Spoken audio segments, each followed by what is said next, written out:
అస్సలాముఅలైకుం నమస్తే అందరికీ welcome back to Aqsa baby channel. So first time మన ఛానల్ని ఎవరైతే చూస్తున్నారో వాళ్ళు తప్పకుండా సబ్స్క్రైబ్ చేసుకోండి. ఈ వీడియో నచ్చితే తప్పకుండా లైక్ చేయండి. సో ఇది వచ్చేసి టమాటా రసం అన్నమాట. సో మనం మిరియాల రసం బాగా టేస్టీగా ఎలా చేయాలో చూద్దాం. సో దీనికోసం నేను వేడి నీళ్ళల్లో టమాటాలు ఒక 4 పెద్దవి, తర్వాత కొంచెం చింతపండు నానబెట్టేసాను, ఉప్పు పసుపు వేసేసి. సో దాన్ని పక్కన పెట్టేసుకోండి. తర్వాత ఒక ప్యాన్ తీసుకొని స్టవ్ పైన అందులో ఒక 2 టేబుల్ స్పూన్ల జీలకర్ర, కొంచెం ధనియాలు, తర్వాత మిరియాలు, కొంచెం మనం కారానికి సరిపడా మిరియాలు. సో కారం ఎక్కువ తినే వాళ్ళంటే ఎక్కువ వేసుకోండి, లేకపోతే ఇది సరిపోతుందన్నమాట. సో ఈ క్వాంటిటీ సరిపోతుంది. సో దీనికి మనము పిల్లలకు కూడా చాలా ఎక్కువగా కారం లేకుండా రసం అనేది రుచిగా చాలా బాగుంటుంది. తప్పకుండా ట్రై చేయండి. సో ఇందులోనే కొంచెం కందిపప్పు వేసేసాను. కందిపప్పు ఇదంతా బాగా వేయించేసుకోండి, లైట్గా బ్రౌన్ కలర్లోకి వచ్చేంత వరకు. సో ఇది కొంచెం లైట్గా వేగాక చల్లార్చి పక్కన పెట్టేసి కొంచెం సేపు తర్వాత మిక్సీ పట్టేసుకుందాం. సో ఇది కొంచెం సేపు వేగిన తర్వాత స్టవ్ ఆఫ్ చేసేసి చల్లార్చి తర్వాత ఒక మిక్సీ జార్లోకి ట్రాన్స్ఫర్ చేసుకోండి. బాగా గ్రైండ్ చేసేసుకోండి మెత్తగా పౌడర్ లాగా.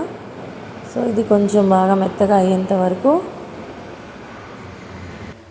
దీన్ని మనం మిక్సీ జార్లోకి ట్రాన్స్ఫర్ చేసుకున్నాం కదా, ఇప్పుడు మెత్తగా గ్రైండ్ చేసేసుకోవాలి. సో ఇది బాగా మెత్తగా గ్రైండ్ చేసేసుకున్న తర్వాత ఇది పౌడర్ అయిపోయింది కదా బాగా. సో ఇందులో మనం ఇప్పుడు ఈ విధంగా మెత్తగా గ్రైండ్ చేసేసుకోండి. సో ఇప్పుడు మనం ఇందులోకి గుప్పెడు కరివేపాకు వేసేసుకొని తర్వాత వెల్లుల్లిపాయలు వేసుకోండి పొట్టు తీయకుండా. సో పొట్టు తీసి వేస్తే మీకు పేస్ట్ లాగా వచ్చేస్తుంది. సో మనకు బరకగా ఉండాలి, ఎక్కువగా సాఫ్ట్గా ఉండకూడదు అనమాట. సో ఈ విధంగా పొడి చేసేసుకోండి, రసం పొడి. సో ఇది మిరియాల రసం అండ్ టమాటోల రసం కూడా చెప్పొచ్చు. చాలా టేస్టీగా చాలా బాగుంటుంది. తప్పకుండా అందరూ ట్రై చేయండి. సో మనం ఫస్ట్ నానబెట్టేసుకున్నటువంటి టమాటాలు, చింతపండు, ఇప్పుడు దీని రసాన్ని మనం తీసేసుకుందాం. దీని టమాటా పైన తొక్క తీసేసి ఈ విధంగా మెత్తగా స్మాష్ చేసేసేయండి బాగా. సో బాగా దీన్ని గుజ్జు తీసేసుకొని ఫిల్టర్ చేసుకోండి. సో చెత్త అనేది పడేసేయండి. బాగా ఈ విధంగా మెత్తగా మనం ఫిల్టర్ చేసేసి బాగా ఈ విధంగా గుజ్జు అంతా తీసేసుకోండి. ఒక 2-3 సార్లు నీళ్లు వేసుకొని మళ్ళీ ఈ విధంగా మళ్ళీ తీయండి. సో ఎంత పులుపు వస్తుందో చూసుకొని దాన్ని బట్టి మనము వాటర్ అనేది కలిపేసుకోవాలి. చూడండి ఈ విధంగా నాకు 2-3 గ్లాసెస్ వాటర్ పట్టింది. ఈ విధంగా బాగా ఫిల్టర్ చేసేసి చెత్త పడేసేయండి. సో ఇప్పుడు మనము దీన్ని పక్కన పెట్టేసుకుందాము. ఇప్పుడు స్టవ్ వెలిగించేసేసి ఒక పాన్ పెట్టేసుకోండి, గిన్నె కానీ పాన్ కానీ పెట్టుకొని. సో ఇందులో మనము ఎక్కువ ఆయిల్ వేయకూడదు. సో రసంకి ఒక 2 టేబుల్ స్పూన్స్ ఆయిల్ వేసుకోండి సరిపోతుంది. సో ఆయిల్ కొంచెం హీట్ ఎక్కాక మనం ఫస్ట్ గ్రైండ్ చేసేసుకున్న ఈ రసం పొడిని ఇందులోకి వేసేసి, ఇందులో నేను ఒక పోపు కోసం 2 ఎండుమిర్చి తుంచేసి వేసేసాను. సో ఇది కొంచెం ఈ విధంగా ఫ్రై అయ్యాక ఇందులో కొంచెం ఇంగువ వేసేసుకోండి. సో నేను వీడియో అయితే ఎడిట్ చేసేటప్పుడు కొంచెం స్కిప్ అయిపోయిందండి, సో సారీ. ఈ విధంగా మనము పోపు వేసాక కొంచెం ఫ్రై అయ్యాక మనం ఫస్ట్ రసం రెడీ చేసి పెట్టుకున్నాం కదా ఫిల్టర్ చేసి, సో దాన్ని ఇందులోకి వేసేసేయండి.